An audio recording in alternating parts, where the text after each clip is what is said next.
आंकड़ों का प्रदर्शन जो मैं बता रहा था वो दो प्रकार से होता है। एक तो होता है लेखा चित्र यानी डायग्राम्स के माध्यम से, एक रेखा चित्र यानी ग्राफ्स के माध्यम से।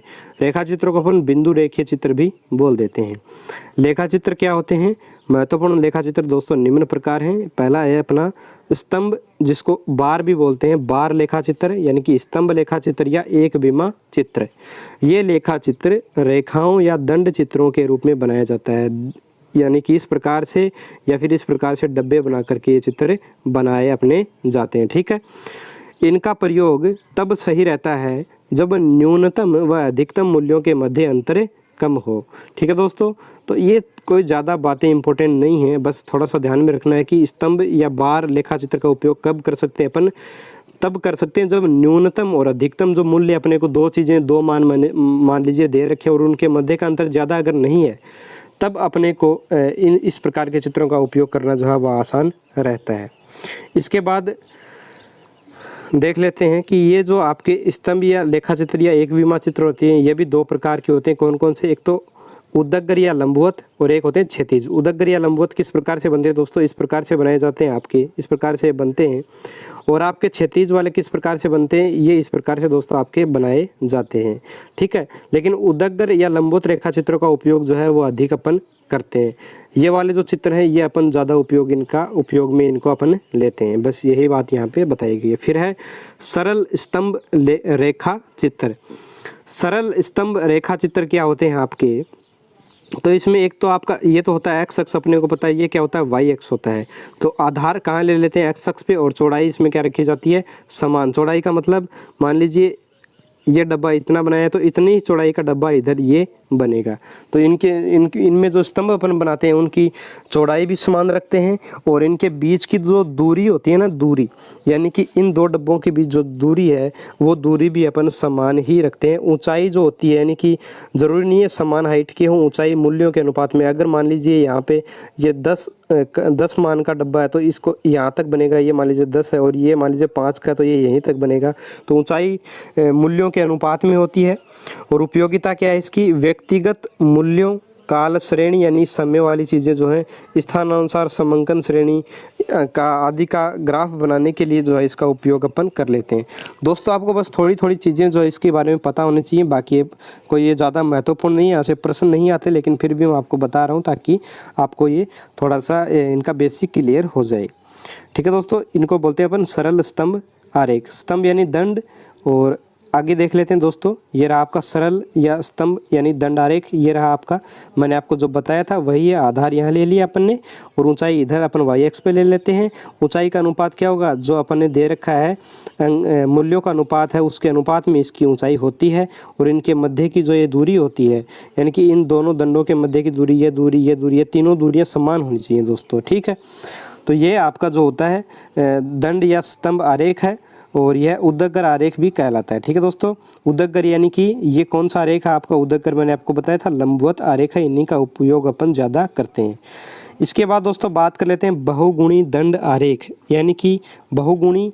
इसमें दोस्तों क्या होता है कि मान लीजिए आपको ये थ्योरी पढ़ करके समझ में ना आए, लेकिन पहले मैं थ्योरी नहीं आपको पहले चित्र बताऊंगा। बहुगुणी दंड आरेख क्या होता है? बहुगुणी दंड आरेख में जैसे मान लीजिए 2005 में आयात तो कितना है? 200 टन है। ठीक है, आयात मान लीजिए कितना है? 200 टन है और निर्यात आपको 180 टन है। ठीक है, यहाँ दे रखा आपको 2005 में आयात 200 टन और निर्यात 180 टन। तो अपन क्या करेंगे 2005 को यानी कि वर्षों को तो ले लेंगे अपन एक्स अक्ष पे 2005, 2006, 2007। इधर क्या ले लिया अपन ने? 2 सर ले लिया वाई एक्स पर आयात और निर्यात। तो इन दोनों का जो दंड आरेख है यानी कि जो आयत है वो एक साथ अपने को बनाना पड़ेगा, यानी 200 तक तो बनेगा इसका। ये तो क्या बताएगा आपका? बताएगा आयात को, और ये वाला जो है 180 तक ये बताएगा निर्यात को। फिर 2006 वाले दोनों जो आंकड़े हैं वो एक साथ बनेंगे। ठीक है, और ये वाला जो गैप है इनके बीच में, ये वाला गैप दोस्तों क्या रहेगा? समान रहेगा। तो ये बहुगुणी यानी कि गुणा का मतलब 2 का गुणा होना, 2 से अधिक चीज़ें होना।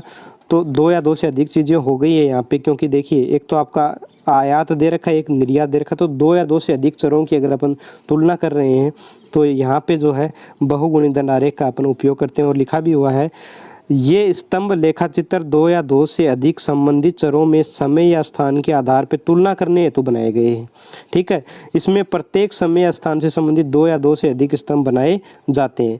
तो समय या स्थान, तो समय आपका हो गया 2005 2006, और हो सकता है स्थान भारत या अमेरिका, और ये आपका फ्रांस दे देता, तो कोई भी हो सकता है समय या स्थान। तो इनका जो है अपन बनाते हैं। और दो चर कौन कौन से, एक तो आयात है और एक निर्यात आपके पास हो गया। तो इस प्रकार से जो है बहुगुणित दंड आरेख को अपन समझ सकते हैं। उम्मीद करता हूँ आप इसको ज़रूर समझ गए होंगे। अब बात कर लेते हैं अपन अंतर्विभक्त दंड चित्र। अंतर्विभक्त दंड चित्र दोस्तों अपना क्या होता है उसको देखते हैं। जब एक ही चर के विभिन्न घटक दिए हों तो उन संघटकों व उनके योग को दिखाने हेतु स्तंभ आरेख बनाते हैं, वह अंतर्विभक्त दंड चित्र कहलाता है।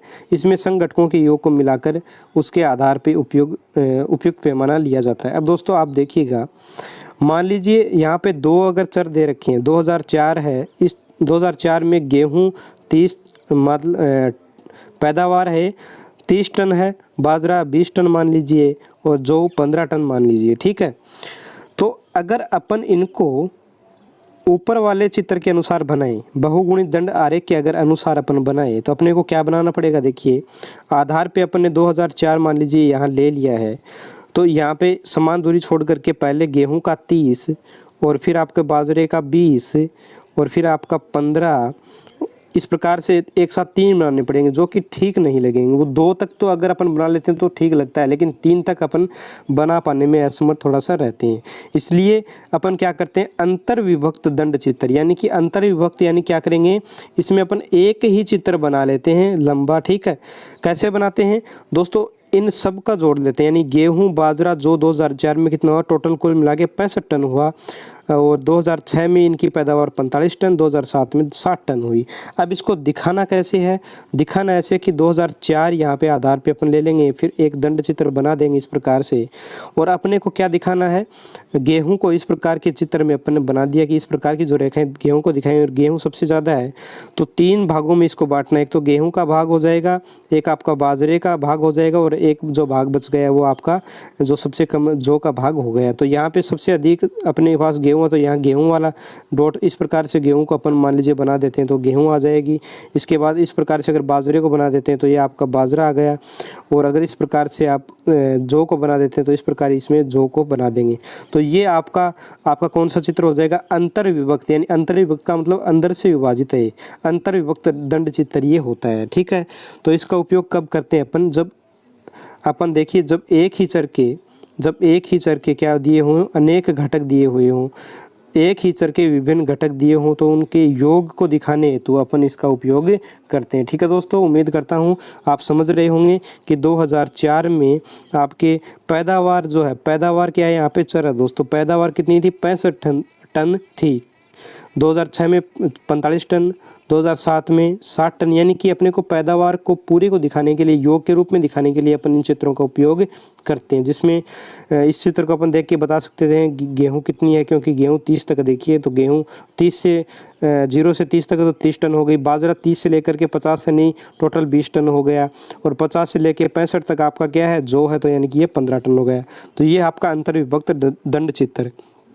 इसके बाद बात कर लेते हैं प्रतिशत अंतर्विभक्त दंड चित्र। अब दोस्तों मैंने आपको एक बात बताई थी कि प्रत्येक चीज़ अपने आप में कितने प्रतिशत होती है, 100% होती है। ठीक है, प्रत्येक चीज़ अपने आप में 100% होती है, इसलिए सिर्फ यही एक चित्र ऐसा है दोस्तों, दंड चित्र ऐसा है, प्रतिशत अंतर्विभक्त दंड चित्र ऐसा चित्र है जिसमें जो है आयतों की यानी दंडों की जो ऊंचाई है वो समान होती है इसमें। ठीक है, यानी कि ये इस प्रकार से दोस्तों आपका होता है। ठीक है, यहाँ पे प्रतिशत में अगर ये चीज़ें, यहाँ पे देखिए आप, पिछले वाले प्रश्न में क्या था, पिछले वाले अपन जब अंतर्विभक्त दंड चित्र अपन ने पढ़े थे उसमें क्या था, ये 65 टन है, ये 45 है, ये 60 अलग अलग है, लेकिन अब अपने को 100% लेना है। तो 65 भी अपने आप में 100% है, 45 भी 100% है, और 60 भी अपने आप में 100% ही है। तो इनकी ऊंचाई क्या होगी, अगर अपन अंतर्विभक्त दंड चित्र को प्रतिशत अंतर्विभक्त दंड चित्र में बदलेंगे तो वो हमेशा क्या आएगा, प्रतिशत में ही दोस्तों आएगा। आएगा और प्रतिशत में आएगा तो उनकी ऊंचाई क्या है, बराबर ही आएगी। तो 2 या 2 से अधिक मूल्यों में तुलनात्मक अध्ययन हेतु प्रतिशत अंतर विभक्त दंड चित्र बनाते हैं और इसमें 2 या 2 से अधिक चर मूल्यों की सापेक्षिक तुलना हेतु दंड आरेख बनाया जाता है।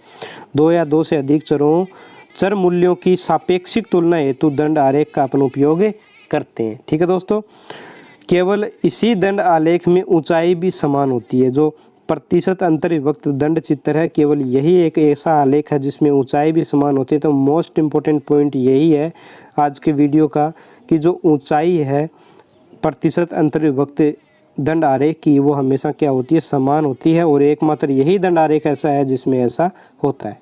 ठीक है दोस्तों, ये था आज का अपना गणित का वीडियो। नेक्स्ट वीडियो में और भी अपन दंड आरेख जो है उनके बारे में, जो आयत चित्र है जिससे काफ़ी बार प्रश्न पूछा गया है, 4-5 बार प्रश्न पूछा गया है चित्र से, तो उसको नेक्स्ट वीडियो में अपन देखेंगे।